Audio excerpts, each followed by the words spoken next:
سيدنا النبي بيحب السند والدعم، ويحب يبقى في ظهرنا لغاية آخر واحد. وهتشوف ده بكرة. هيقف النبي صلى الله عليه وسلم ليستقبل الجميع، وهنشرب من إيدين سيدنا النبي صلى الله عليه وسلم. مفيش مشهد صعوبة بعد كده، لأن الحوض في وسط يوم القيامة. لسه بعديه مراحل تانية، بس لو شربت خلاص. علشان كده كانوا العلماء بيقولوا: بقدر ما تتبع سنته ترتوي يوم القيامة من يده.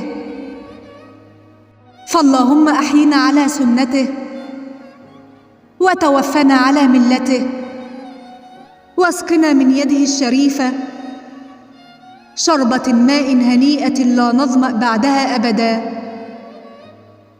فاللهم صل وسلم وبارك على سيدنا محمد وعلى آله وصحبه وسلم.